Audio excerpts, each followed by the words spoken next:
கிறிஸ்துவுக்குள் அருமையானவர்களே, ஆண்டவராகிய இயேசுவின் இன்ப நாமத்திலே வாழ்த்துதலையும் வணக்கத்தையும் தெரிவித்துக் கொள்ளுகின்றேன். ஆண்டவர் பாராட்டிய கிருபைகள் ஆசீர்வாதங்களை நினைத்து நாம் இந்த ஓய்வு நாளிலே கர்த்தரை ஸ்தோத்தரிப்போம். சங்கீதக்காரன் பாடுகிறார், நான் கர்த்தரை நான் எக்காலத்திலும் ஸ்தோத்தரிப்பேன், அவர் துதி எப்போதும் என் வாயில் இருக்கும். இந்த ஓய்வு நாளின் காலை வேளையிலே கர்த்தரை உள்ளத்தின் ஆழத்திலிருந்து நாம் ஸ்தோத்தரிப்போம். தலைகளை தாழ்த்தி நாம் ஜெபிப்போம். துதிகளின் மத்தியிலே வாசமாயிருக்கிற எங்கள் அன்பின் ஆண்டவரே, இந்த ஓய்வு நாளுக்காக உம்மை ஸ்தோத்திரிக்கின்றோம். இந்த நாளிலும் காணொலி வாயிலாய் உம்மை ஆராதிக்க ஆண்டவர் தந்த இந்த நல்ல கிருபைகளை நினைத்து உம்மை போற்றுகின்றோம். ஆண்டவரே, கடந்த நாட்களெல்லாம் கண்மணி போல எங்களை பாதுகாத்தீரே. இந்த இக்கட்டான காலங்களிலே கர்த்தர் எங்களுக்கு அரணாய் அடைக்கலமாய் இருந்து எங்களை நன்மையினாலே கிருபையினாலே நிறைத்து வழிநடத்துகின்றீரே. நாங்கள் ஸ்தோத்திரிக்கின்றோம். ஆண்டவரே, இந்த ஆராதனை ஆசீர்வதித்து தாரும். இந்த ஆராதனை முழுவதும் தெய்வீக பிரசன்னம் எங்களோடு கூட இருக்கும்படியாக ஜெபிக்கிறோம். செய்தி வேளை ஆசீர்வதியும். செய்தி கொடுக்கிற நம்முடைய தாசனை நிறைத்து கர்த்தர் வெளிப்படும்படியாக ஜெபிக்கிறோம். இதை கேட்கிற உள்ளங்களை ஆண்டவர் சந்திக்கும்படியாக ஜெபிக்கிறோம். நல்ல தரத்திலே விதைக்கப்பட்ட வசனங்களை போல 30 வளர்ந்தர ஆண்டவர் அருள்மொழியை இயேசுவின் என்ற நாமத்தில் பணிவோடு கேட்கிறோம். எங்கள் ஜீவனுள்ள நல்ல பிதாவே, ஆமென். தெய்வ நாமத்துக்கு மகிமையாக நாம் யாவும் சேர்ந்து பாமாலை பாடலே 85வது பாடலை சேர்ந்து பாடுவோம். பாமாலை பாடலே 85வது பாடல்.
Ora jari arum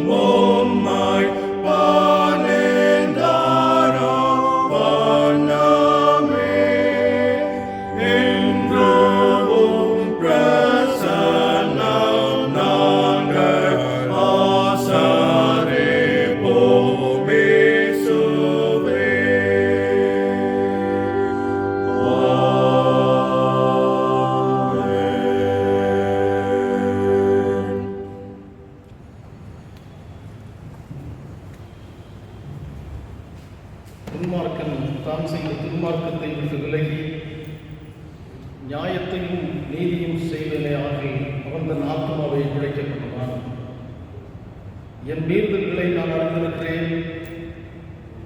என் பாவம் எப்பொழுதும் எனக்கு முன்பாக இருக்கிறது. தேவனுக்கு ஏற்கும் பலிகள் ஒழுங்குண்டாதுதான். தேவனே நோன்புடன் நறுகுண்டதுமான இதயத்தை புறக்கணியேன். பிரியமானவர்களே, நம்முடைய பரமபிதாவாகிய சர்வவல்லமையுள்ள தேவனுடைய அளவில்லாத தயவினாலும் இரக்கத்தினாலும் பாவ மன்னிப்பை பெறுவதற்காக நாம் செய்த பலவிதமான பாவங்களையும் அக்கிரமங்களையும் அவர் சன்னதியில் மாயமாய் மறைத்துக் கொள்ளாமல் பணிவும் தாழ்வும் துக்கமும் கீழ்ப்படிதல் உள்ள இதயத்தோடு அறிக்கையிட வேதவசனம் பரப்பர வாக்கியங்களில் நம்மை ஏறுகிறது. நாம் எக்காலத்திலும் தேவனுக்கு முன்பாக நம்முடைய பாவங்களை மனதாழ்மையாய் அறிக்கையிட வேண்டும் என்று அவருடைய திருக்கரங்களினாலே நாம் பெற்றுக்கொண்ட மேன்மையான உபகாரங்களுக்காக ஸ்தோத்திரம் செலுத்தவும், மிகவும் சிறந்த அவருடைய புகழை பிரஸ்தாபம் பண்ணவும், அவருடைய மகா பரிசுத்த வசனத்தை கேட்கவும், நம்முடைய சரீரத்துக்கும் ஆத்மாவுக்கும் தேவைகளுக்காக வேண்டிக் கொள்ளவும் நாம் கூடி வந்திருக்கிற தருணத்தில் பாவங்களை அறிக்கையிடுவது நம்முடைய விசேஷ கடமையாக இருக்கிறது. ஆகையால் இங்கே இருக்கிற நீங்கள் யாவரும் சுத்த இருதயத்தோடும் தாழ்ந்த சத்தத்தோடும் பரம கிருபாசன தண்டையில் என்னோடே கூட சேர்ந்து நான் சொல்லுகிற பிரகாரம் சொல்ல உங்களை வேண்டிக் கொள்கிறேன். யாவரும் சேர்ந்து பொதுவான பாவரிக்கை ஜபத்தை சேர்ந்து சொல்லுவோம். சர்வ வல்லமையும்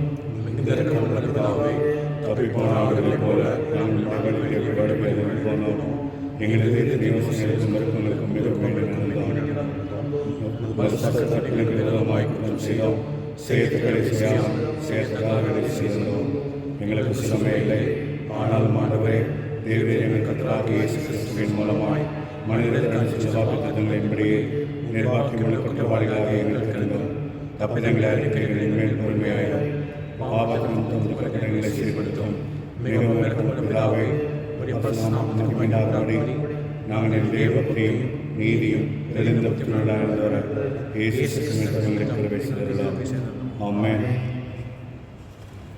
நம்முடைய கர்த்தராகிய இயேசு கிறிஸ்துவின் பிதாவாய் இருக்கிற சர்வவல்லமையுள்ள தேவன் பாவியின் மரணத்தை விரும்பாமல் அவன் தன் பாவத்தை விட்டு விரும்பி பிழைப்பதை விரும்பி பாவத்தின் நிமித்தம் துக்கப்படுகிற தம் ஜனத்திற்கு பாவ மோசனத்தையும் மன்னிப்பையும் கூறி அறிவிக்க தம்முடைய பணிவிடைக்காரருக்கு அதிகாரத்தையும் கட்டளை மறுப்பு செய்திருக்கிறார். மெய்யாய் மனம் திரும்பி நமது பரிசுத்த சுவிசேஷத்தை உண்மையாய் சுவாசிக்கிற யாவருக்கும் அவர் பாவங்களை மன்னித்து விமோசனம் செய்கிறார். ஆகையால் கடைசியிலே நித்திய ஆனந்தத்தில் சேரத்தக்கதாய் இத்தருணத்தில் நாம் செய்கிறதற்கு பிரியமாயிருக்கவும் இனி உயிரோடு இருக்கும் நாளெல்லாம் மாசில்லாமல் பரிசுத்த உள்ளவர்களாய் நடக்கவும் அவர் நமக்கு மெய்யான மனதிருந்தலையும் நம்முடைய பரிசுத்தாவியம் செய்ய வேண்டும் என்று நம்முடைய கர்த்தராகிய இயேசு கிறிஸ்து மூலமாய் அவரை வேண்டிக் கொள்கிறோம். ஆமென்.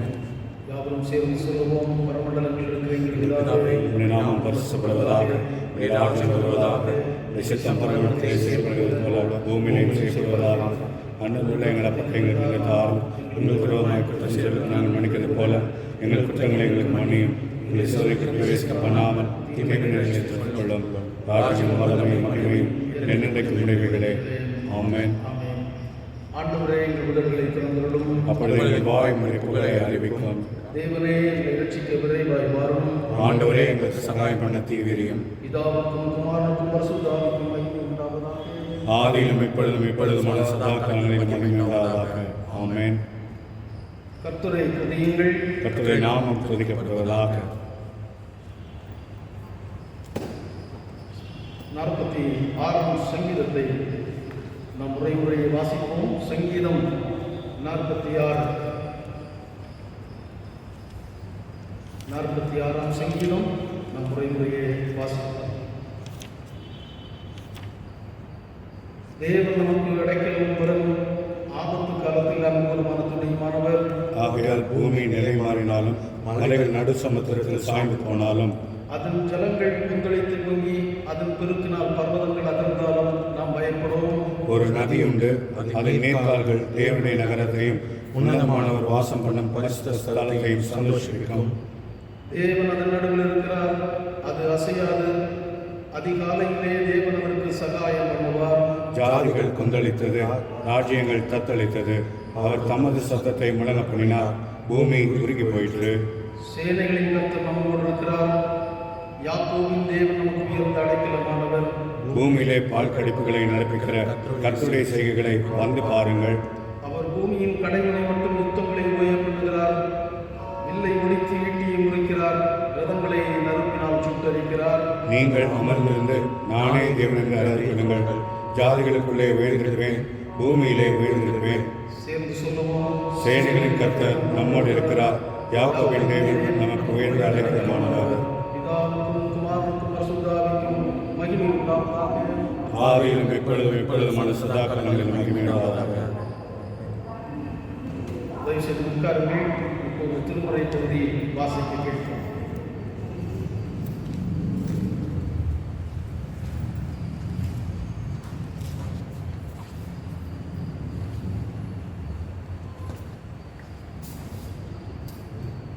வாசிக்கும்படியாக குறிக்கப்பட்ட வேத பகுதி பரிசுத்த மத்தேயு எழுதின சுவிசேஷம் 2ஆம் அதிகாரம் 1ஆம் வசனம் முதல் அடங்கியிருக்கிறது.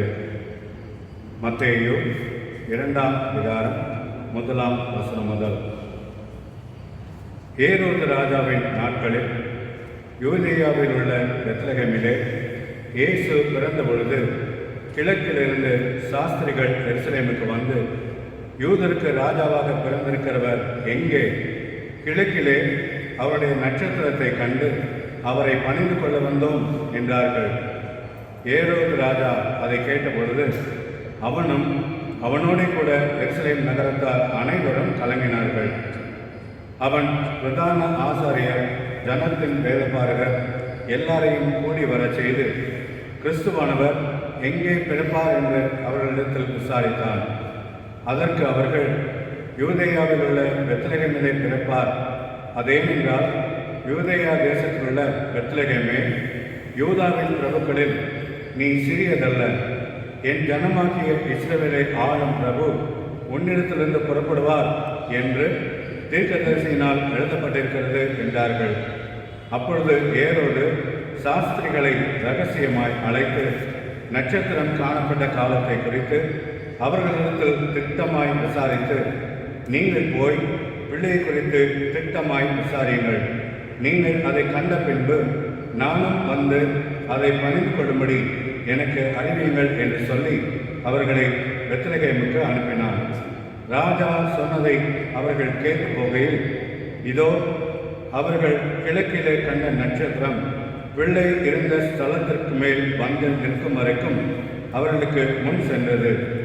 அவர்கள் அந்த நட்சத்திரத்தை கண்டபோது மிகுந்த ஆனந்த சந்தோஷம் அடைந்தார்கள்.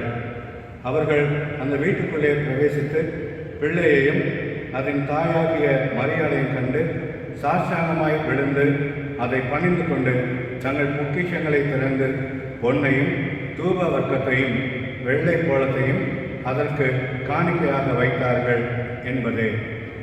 வாசிக்கும்படியாக குறிக்கப்பட்ட வேத பகுதி வாசித்தாயிற்று. கிறிஸ்துவுக்கு ஸ்தோத்திரம் உண்டாவதா.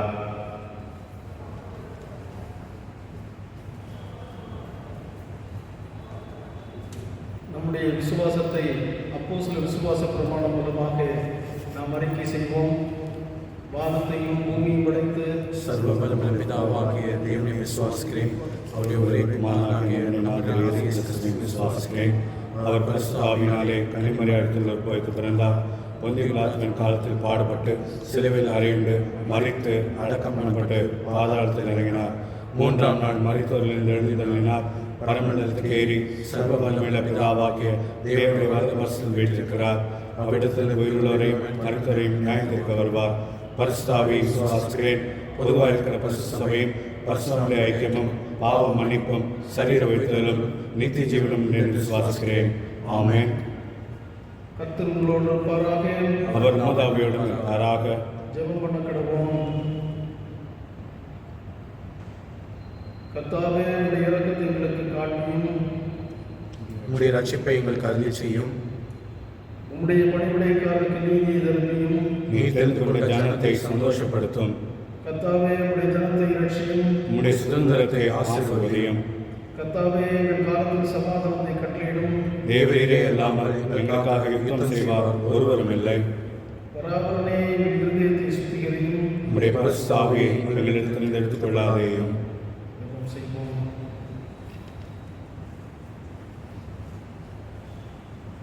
இன்றைய நாளுக்கான சுருக்கத்திலும் ஆண்டவருடைய தேவனை நோக்கி வேண்டிக் கொள்ளுகிற உடைய ஜனத்தின் ஜெபங்களை இரக்கமாய் ஏற்றுக்கொண்டு நாங்கள் செய்ய வேண்டிய காரியங்கள் இவைகள் என்று அறிகிற அறிவையும் அவைகளாய் உண்மையாய் நிறைவேற்றுகின்ற பலத்தையும் எங்களுக்கு அருளை செய்ய வேண்டும் என்று எங்கள் கர்த்தராகிய இயேசு கிறிஸ்து மூலமாய் வேண்டிக் கொள்கிறோம்.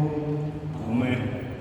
ஒரு நட்சத்திரத்தினாலே புறஜாதியாரை வழிநடத்தி அவர்களுக்கு உடையவனே பேரான குமாரனை வெளிப்படுத்துகிற தேவனே, இப்பொழுது விசுவாசத்தினால் அறிந்திருக்கிற நாங்கள் ஜீவனுக்கு விரும்புவது தேவ மகத்துவத்தை தரிசிக்கும் ஆனந்தத்தை அனுபவிக்கும்படி எங்கள் கர்த்தராகிய இயேசு கிறிஸ்து நிமித்தம் இரக்கமாய் கிருபை செய்தருளும். ஆமென். சமாதானத்துக்காக நாம் ஜெபிப்போம். சமாதானத்தின் காரணமும் ஏக சிந்தையும் ஆகிய தேவனே, உம்மை அறிவதே நித்திய ஜீவன், உம்மை சேவிப்பதே நேசியாசனம். தேவனீரை தஞ்சமாக கொண்டிருப்பது அடியாராகிய நாங்கள் எந்த விரோதிகளுடைய வல்லமைக்கு பயப்படாதிருக்கும்படியாக எங்கள் சத்துருக்கள் செய்கிற எல்லா பிரயத்தனங்களிலும் எங்கள் கர்த்தராகிய இயேசு கிறிஸ்து வல்லமையால் எங்களை காப்பாற்றியருளும். ஆமென். தேவ கிருபைக்காக நாம் ஜெபிப்போம். சர்வ வல்லமுள்ள நித்திய தேவனே, இந்நாள் வரை எங்களை சுகமாய் நடத்தி வந்த எங்கள் பரமபிதாவாகிய கர்த்தாவே, இந்த நாடில் உள்ள மிகுந்த வல்லமையால் எங்களை காப்பாற்றி நாங்கள் யாரும் பாவத்துக்கு உட்படாமலும் எவ்விதமான மோசத்திலும் அகப்படாமலும் உமது பார்வைக்கு நீதியாயிருக்கிறதை எப்பொழுதும் செய்கிறதற்கு நாங்கள் செய்கிற எல்லாவற்றையுடைய ஆளுகையிலே நடத்திவிட வேண்டும் என்று எங்கள் கர்த்தராகிய இயேசு கிறிஸ்து மூலமாய் வேண்டிக் கொள்கிறோம். ஆமென். குருமாருக்காக சபைக்காக ஜெபிப்போம். மகா அதிசயங்களை செய்கிற சர்வ வல்லமுள்ள நித்திய தேவனே, எங்களிடத்தில் செய்கிற குருமார் மேலும் அவர்கள் விசாரணைக்கு முடிக்கப்பட்ட எல்லா சபைகள் மேலும் ஆரோக்கியம் பெறுகிற உமது கிருபை உள்ள ஆவியை அனுப்பி அவர்கள் உமக்கு உத்தம ஊழியர்களாய் நடக்கும்படி முது ஆசீர்வாதமாகியபடி அவர்கள் மேல் உரையாமல் செய்திடணும். கர்த்தாவே, எங்கள் காரிய கர்த்தரும் மத்தியஸ்தருமாகிய இயேசு கிறிஸ்துவுக்கு மகிமை உண்டாக இதை கட்டளையிட்டருளும். ஆமென். இத்தருணத்தில் ஒரு மனப்பட்டு உம்மை நோக்கி எங்கள் பொதுவான விண்ணப்பங்களை செய்ய எங்களுக்கு கிருபை அளித்த சர்வ வல்லமுள்ள தேவனே, 2 பேராவது 3 பேராவது என் நாமத்தினாலே கூடி வரும் பொழுது அவர்கள் கேட்கிறவர்களை அருள் செய்வேன் என்று வாக்குறுதி இருக்கிறீரே. கர்த்தாவே, உமது அடியாராகிய எங்களுக்கு வேண்டிய நன்மைகள் உண்டாக எங்கள் விருப்பங்களையும் வேண்டுதல்களையும் நிறைவேற்றி இம்மையிலே உடைய சத்தியத்தை அறிகிற அறிவையும் மறுமையிலே நித்திய ஜீவனையும் எங்களுக்கு கட்டளையிட்டரும். ஆமென். நாம் யாவும் சேர்ந்து பொதுவான ஸ்தோத்திர ஜபத்தை சேர்ந்து எழுப்போம். சிறிய ஆராதனை முறை புஸ்தகத்திலே 18ஆம் பக்கத்தில் உள்ள ஸ்தோத்திர ஜபத்தை சேர்ந்து சொல்லுவோம்.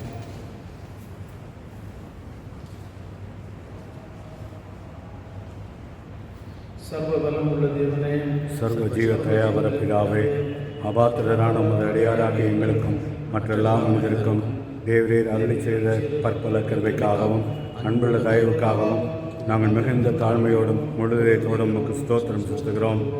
தேவரீர் எங்களை சிருஷ்டித்ததற்காகவும் காப்பாற்றுவதற்காகவும் இமைக்குரிய எல்லா ஆசீர்வாதங்களுக்காகவும் உம்மை துதிக்கிறோம். விசேஷமாய் எங்கள் கர்த்தராகிய இயேசு கிறிஸ்துவினாலே உலகத்தை மீட்டுக் கொண்ட விலைமதியாத உமது அன்புக்காகவும் கிருபையின் எத்தனங்களுக்காகவும் மகிமை தேவோம் என்ற நம்பிக்கைக்காகவும் உமக்கு ஸ்தோத்திரம் செலுத்துகிறோம். நாங்கள் உண்மையாய் நன்றியுள்ளவர்களாக இருக்கவும் எங்களை உமது ஊழியத்துக்கு ஒப்புக் கொடுத்து எங்கள் வாழ்நாளெல்லாம் முன்பாக பரிசுத்தமும் நீதியுள்ளவர்களாய் நடக்கவும் எங்கள் வாக்கினாலே மாற்றமல்ல எங்கள் நடக்கையினாலேயும் உடைய புகழை பிரஸ்தாபப்படுத்தவும் தேவரீர் செய்த உபகாரங்கள் எல்லாவற்றையும் உணர்ந்து கொள்ளும் உணர்வை எங்களுக்கு அருளி செய்ய வேண்டும் என்று எங்கள் கர்த்தராகிய இயேசு கிறிஸ்துவின் மூலமாய் வேண்டிக் கொள்கிறோம். அவருக்கும் தேவரீருக்கும் பரிசுத்த ஆவிக்கும் எல்லா மேன்மையும் மகிமையும் சதா காலங்களிலும் உண்டாவதாக. ஆமென். ஆமென். அன்பானவர்களே, இன்று கர்த்தருடைய செய்தியை நமக்கு அருள்திரு மாணிக்கம் ஐயா அவர்கள் வழங்குவார்கள். நாம் யாரும் சேர்ந்து பாமாலை பாடலே 87வது பாடலை பாடியிருக்கிறார்கள். ஐயா அவர்கள் வந்து தேவ செய்தியை நம்மோடு பகிர்ந்து கொள்வார்கள்.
2ஆம் அதிகாரம் முதல் 12 வசனங்களை நாம் நன்றாக வாசிக்க வேண்டும்.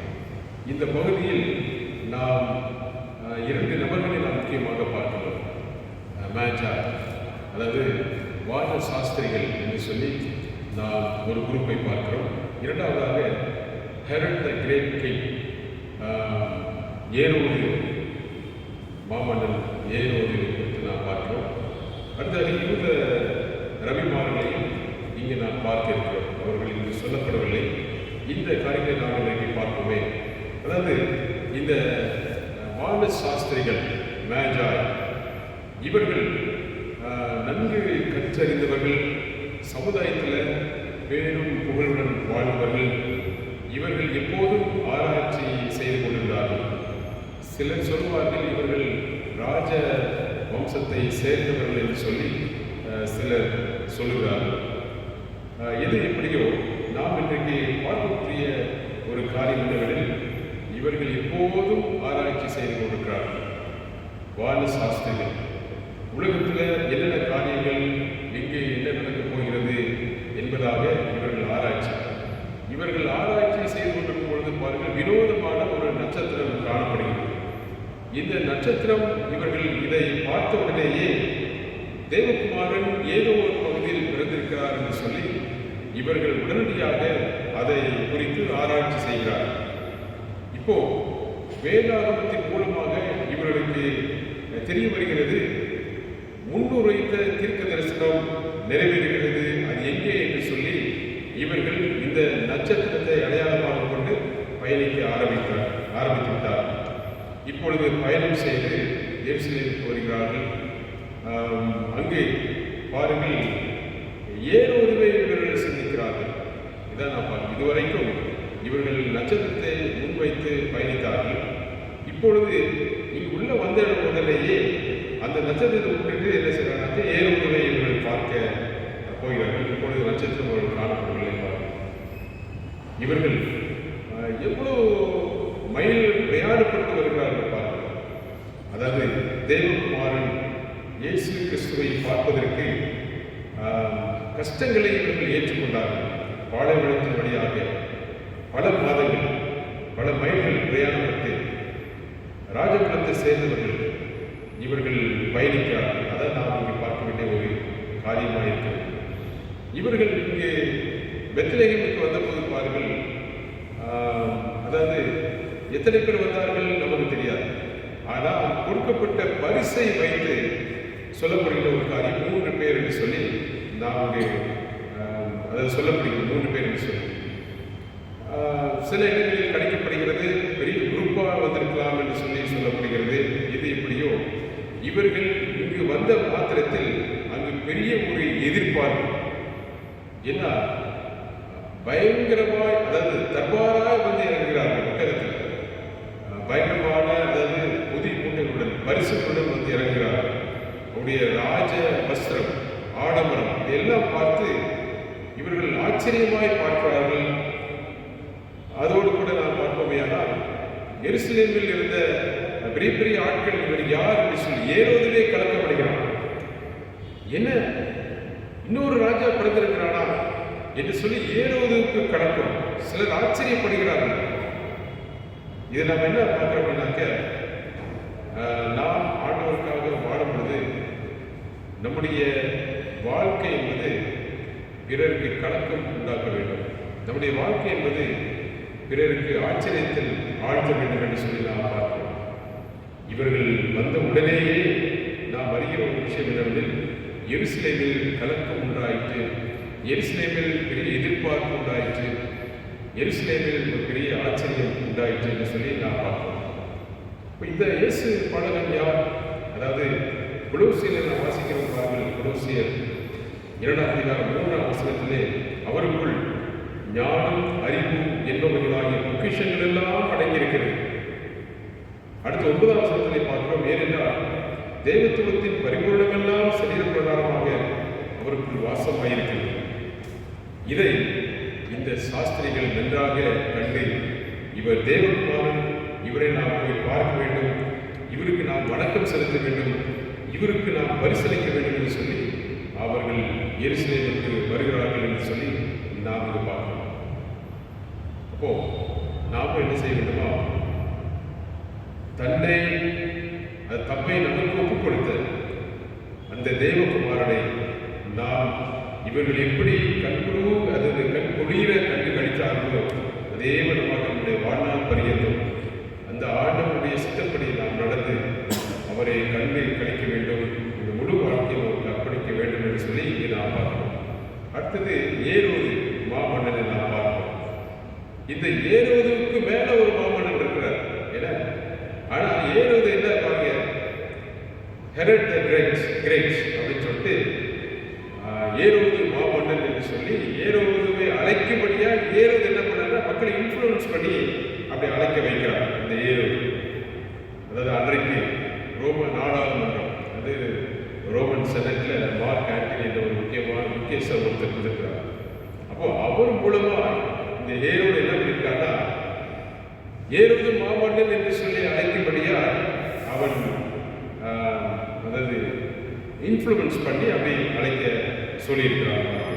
அப்போ இந்த ஏரோதுக்கு ஒரு பதவி பைத்தியம், என்னை காட்டிலும் உயர்ந்தவர்கள் இருக்கக்கூடாது என்று சொல்லி இந்த பதவி பைத்தியம் என்ன செய்யறான் பாருங்க, தன்னுடைய மனைவியை அவன் கொலை செய்கிறான். தன்னுடைய மனைவியை கொலை செய்கிறான். அடுத்தது தன்னுடைய உடன் பிறந்த சகோதரர் 2 பேரை அவன் கொலை செய்கிறான். இன்னும் சொல்லப்போனால் தன்னுடைய மகன்களையே அவன் கொலை செய்கிறான். ஏன் அப்படின்னாக்க ஒரு சின்ன சந்தேகம் கூட அவனுக்கு வந்துடக்கூடாது. தன்னுடைய ராஜாங்கத்துக்கு யாரும் ஒரு சின்ன சதி திட்டங்கள் கூட நினைச்சிடக்கூடாது. அப்படி அவன் சந்தேகப்பட்டானா உடனே என்ன செய்வான், அவன் கொலை செய்வான். இன்னொரு இடத்துல சொல்லப்பட்டிருக்குது, தன்னுடைய சகோதரனாகிய பிலிப் அவனுடைய மனைவியை சும்மா ஒரு சந்திப்பில் போய் சந்திக்கிறான். அப்போ அவள் மீது காதல் கொண்டு நேராக எருசலேமுக்கு வந்து தன்னுடைய மனைவி என்ன பண்ற விவாகரத்தை செய்துட்டு அந்த பிலிப்பின் மனைவியை இவன் வந்து விவாகம் பண்ணி கொடுக்கிறான். இதை யோவான் ஸ்நானன் கண்டித்து சொல்லப்படுவது பாருங்கள். அந்த யோவான் ஸ்நானனுடைய தலையை அவன் சீர் விடுகிறான். அப்படியெல்லாம் அவனுக்கு எப்படிப்பட்ட ஒரு பதவி மோகம் பாருங்கள். பதவி மோகத்தில் தான் செய்வது அறியாமல் அவன் செய்து கொண்டிருக்கிறான். இன்னொரு இடத்துல சொல்லப்படுகிறது வரலாற்று குறிப்புகளில், அதாவது தன்னுடைய இச்சைக்கு அவன் என்ன செய்தானா 9 திருமணங்களை அவன் செய்து கொண்டான் என்று சொல்லி பார்க்கிறோம். 9 திருமணங்களை அவன் செய்து கொண்டிருக்கிறான் என்று சொல்லி நான் பார்க்கிறோம். அப்படியெல்லாம் வாழும் பொழுது அதாவது ஏறுவதுவை போன்று ஒரு பதவி மோகம் நம்மில் இருக்கக்கூடாது. அதாவது எதை எங்கு நாம் விட்டுக் கொடுக்க வேண்டுமோ அதை நாம் விட்டுக் கொடுக்க வேண்டும்.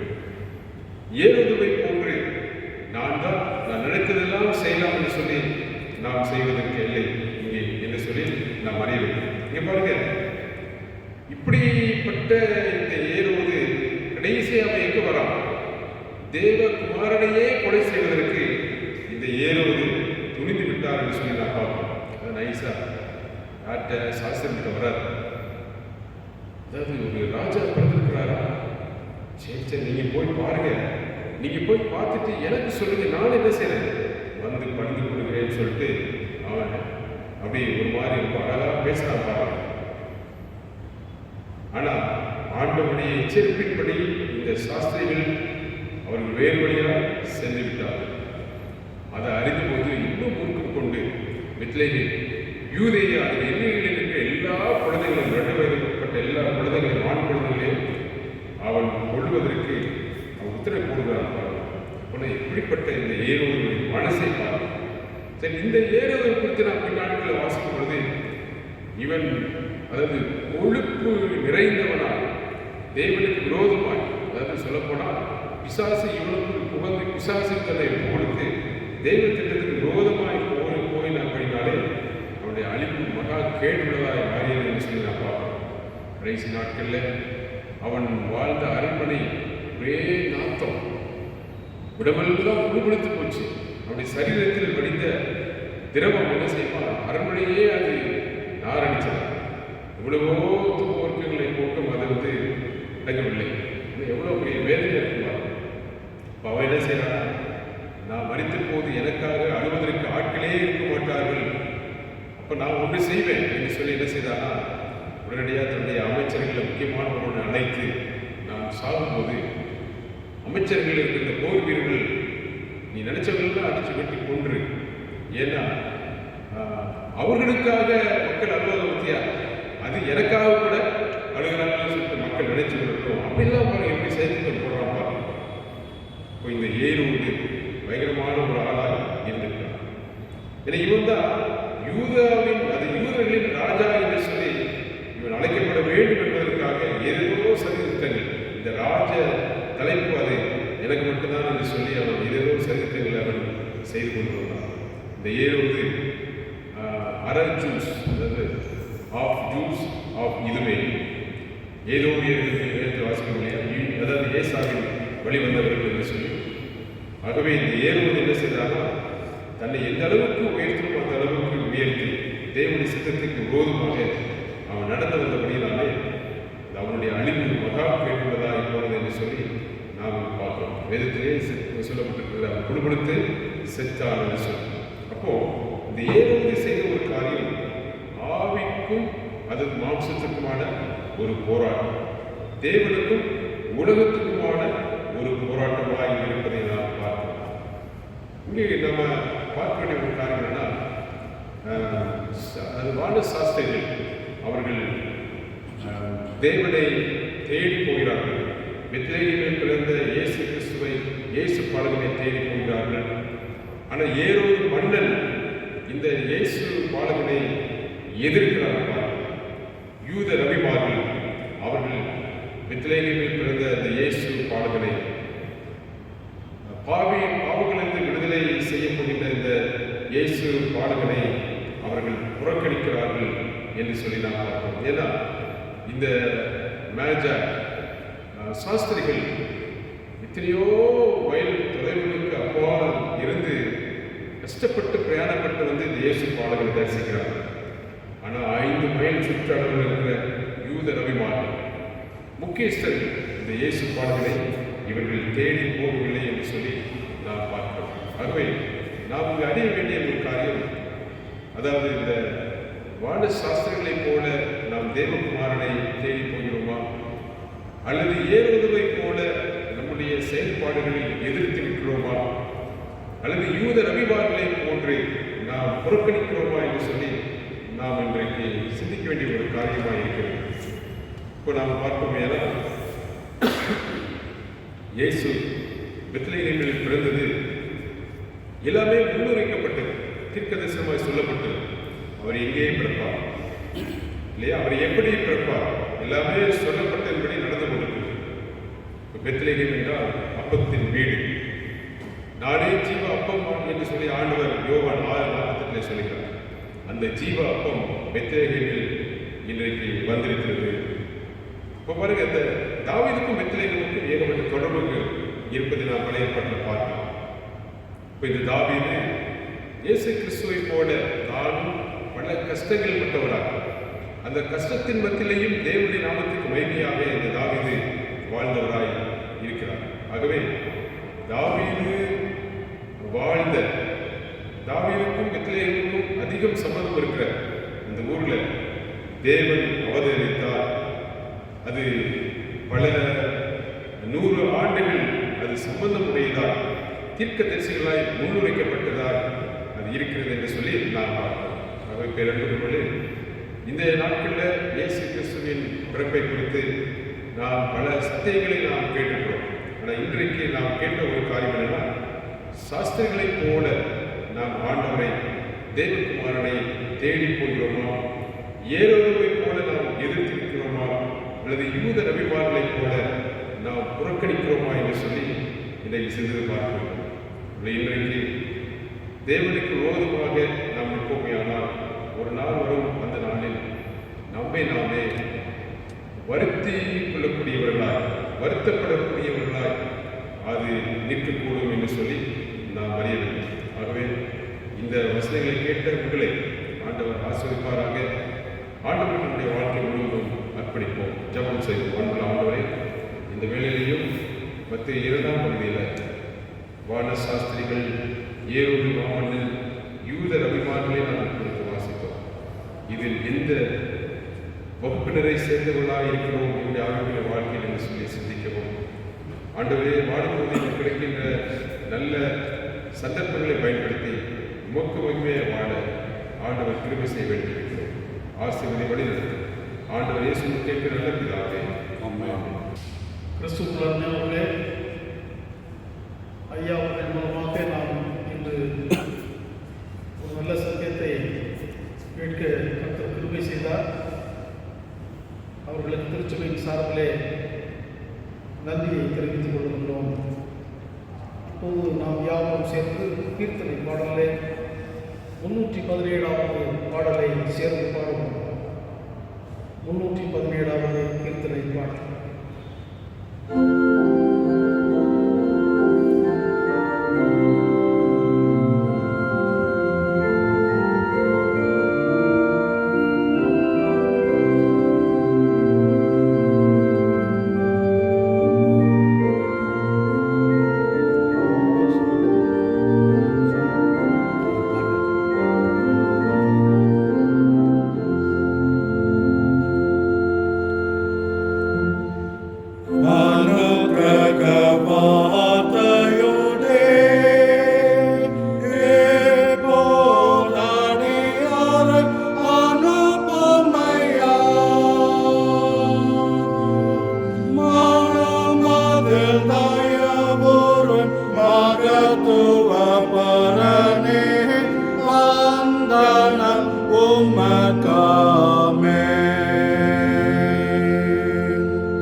ஜெபம் செய்வோம்.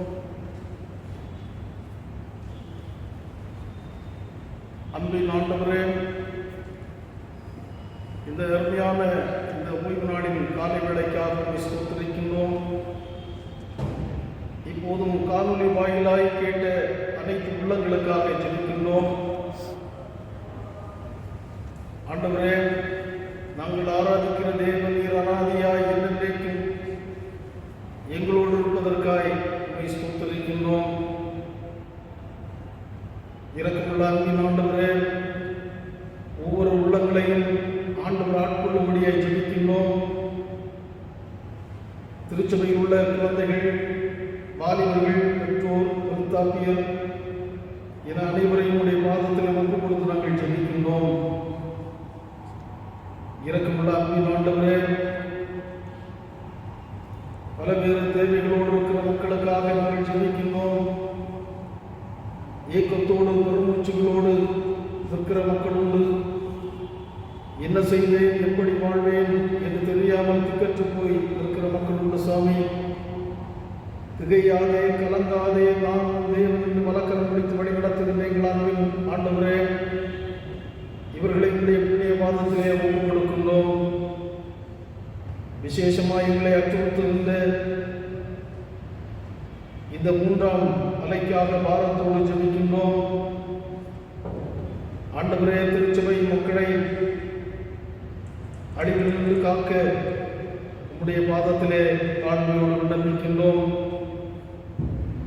அன்பின் ஆண்டவரே, இந்த நேரத்திலும் திருச்சபையிலிருந்து தூர இடங்களிலே பணி செய்கிற மக்களுக்காக ஜெபிக்கிறோம். பணியின் நிமித்தமாய், படிப்பு நிமித்தமாய் தூர இடங்களிலே, தூர தேசங்களிலே இருக்கிற மக்களை உடைய பாதத்தில் ஒப்புக் கொடுக்கிறோம். கர்த்தர் தம்முடைய பிள்ளைகளை சுதந்திரமாய் பாதுகாக்கவும், நல்ல செய்திகளை கேள்விப்பட்டு நன்றியோடு உடைய நாமத்தை மகிமைப்படுத்த அப்பனே உதவி செய்யும் சொல்லிக்கின்றோம். இப்போதும் எங்கள் அனைவரையும் உடைய பாதத்தில் ஒப்புக் கொடுக்கிறோம். ஆண்டவரே, நீர் தாமே ஒவ்வொருவரையும் தேவைகளை சந்தித்து கரம் பிடித்து வழிநடத்தும். எல்லா துதி கன மகிமை யாவும் உமக்கு ஏறெடுக்கிறோம். இயேசுவின் இன்ப நாமத்தில் பணிவோடு கேட்கிறோம் ஜீவனுடைய நல்ல பிதாவே.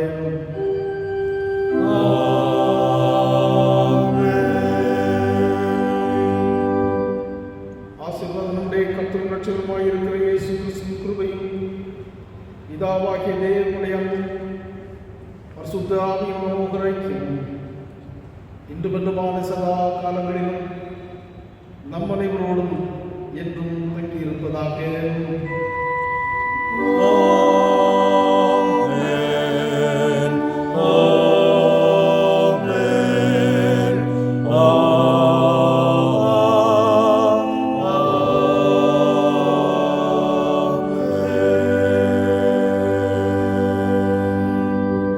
கர்த்தர் உங்களோடு இருப்பாராக. அவர் மதாவிடம் இருப்பாராக. தேவ சமாதானத்தோடு புறப்பட்டு செல்லுங்கள். கர்த்தரின் நாமத்தினாலே ஆமென்.